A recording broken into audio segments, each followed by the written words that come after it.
Welcome back. See, in our day to day life, we come across many different statements. As in, there is a sale that is going on in our nearby supermarket, right?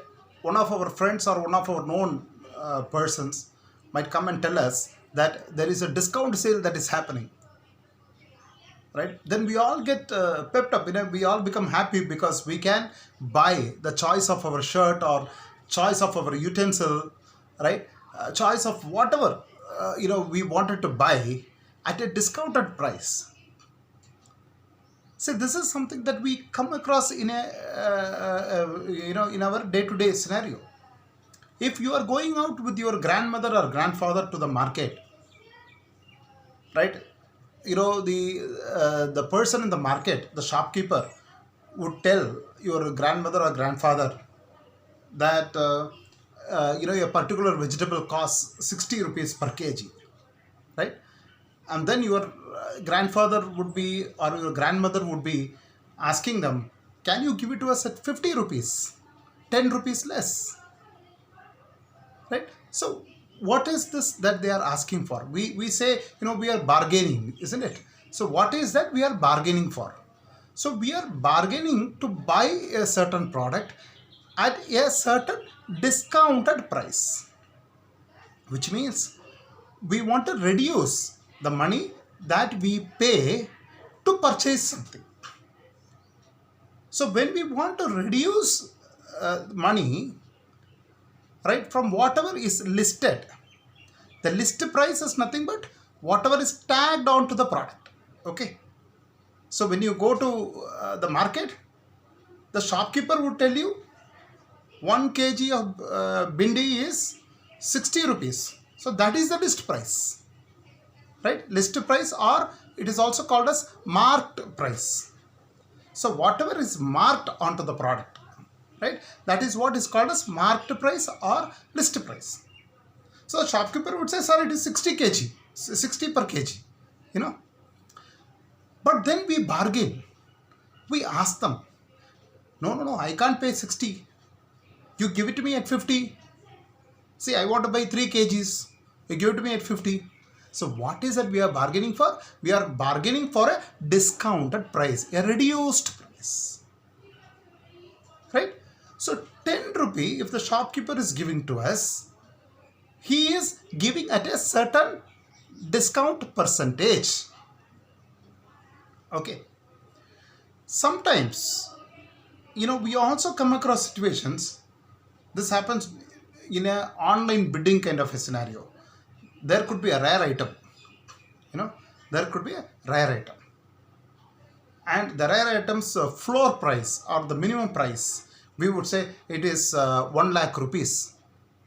But then people will come and post saying that I am willing to buy this rare item, right, paying 1,20,000. Another person would come and say, I am willing to buy at 1,50,000. A third person would say, I will pay 2 lakhs. You also would have seen such scenes in cinemas as well, in movies as well. So what is that people are offering here? People are willing to pay more than the marked price. So the percentage of the price that is marked above the list price or marked price is called increase percentage, or it is sold at a premium, right? We call it as an increase percentage or a premium. So you have a marked price or a list price. If something is sold higher than the list price or marked price, the percentage of that increase, we call it as increase percentage. And if it is sold at a reduced price, we call it as a decrease percentage. So you have a certain reference point, a certain price. When we say there is a 12% increase, it means we are adding to the price 12% of that price. When we are told that there is a 15% discount, what it means is we have to calculate 15% on the market price, and we have to reduce because we are paying less, right? So discount is a decrease percentage. Discount is a decrease percentage. If there is a marked up percentage on top of the price, if there is a marked up percentage, it is called a increase percentage. So what could be marked up that we usually come across? So you have the base price, and then the shopkeeper will calculate tax on top of it. So tax is marked up on the price. So it could be 5% GST, which means you have to pay 5% more over and above the list price or marked price. So this is what marked up means, or increase percentage means. A decrease percentage is nothing but a discount. Alright. So these two terminologies you have to remember, because these are again used very commonly in our day-to-day scenarios. There is another concept which is commonly used in a business scenario and even in our day-to-day life, which is cost price of a product and selling price of a product. See, when we buy a product from a shop, for us that is the cost price. The price at which a product is bought by us is a cost price. Assume that I am a shopkeeper. Okay. Now I sell different articles. I sell pens. Okay. So I will have to go and buy from a dealer or from a wholesale market pens. So they will sell it to me at a certain price. See, one pen might cost 10 rupees when I buy it. So 10 rupees is called the cost price for me. Okay. So with respect to me, the cost price is 10 rupees. Now when you come and buy from me, right, when you ask for a pen, will I be giving to you at 10 rupees? If I am doing that, then how will I pay the rent for my shop? How will I pay electricity for my shop? And then if I have to go and buy articles, right, I would have spent some money, right? Even if I am going in a bus, I have to pay for tickets, isn't it?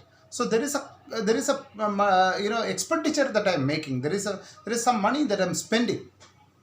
And after all these expenditures, I also need something to eat. So definitely I will not be able to sell you at 10 rupees or less than 10 rupees. So I will be selling it to you at around 12 rupees. So that 12 rupees is my sales price, selling price.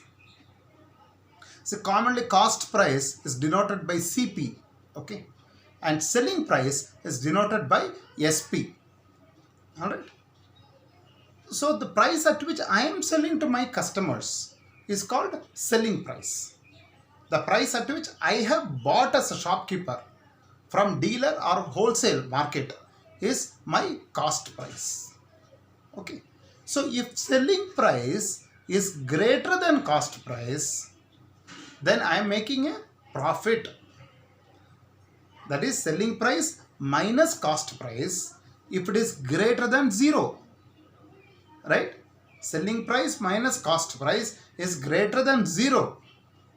Then I am making a profit. If selling price minus cost price equal to 0, I have not made any profit or loss. I have not made any profit. When selling price is equal to cost price, I have not made any profit. So only when the selling price is more than the cost price can I say that I am making a profit. Okay. When the selling price is less than the cost price, which means I have bought it at 10 and I am selling it to you at 8, I am actually incurring a loss. So when I am selling an article at a price less than cost price, the difference between cost price and selling price is called loss. I have lost it, that is why it is called as loss. When the selling price is greater than cost price, which is selling price minus cost price is greater than 0, selling price minus cost price is called as profit or gain. I have gained, I have profited. So these terminologies have come from English only. I have profited. That is why it is called a profit. Okay. So when selling price is equal to cost price, it is neither a profit nor a loss. Alright. So you remember these concepts very well. We will be using it in our day-to-day life. See, this comparing quantities covers concepts that we come across in our day-to-day life. This will be useful when you grow up, right? And when you go to shops, you will be remembering all these things, right? So these are all practically useful mathematical concepts that we are covering. Okay, so we have covered about increase percentage, we covered about decrease percentage, we talked about profit, we talked about loss, we talked about cost price, we talked about selling price. All right. So in our next video, we'll further elaborate on these things, and we will also look into the other forms of taxes that we come across in our day-to-day life. We will talk about simple interest and compound interest. Okay, thank you.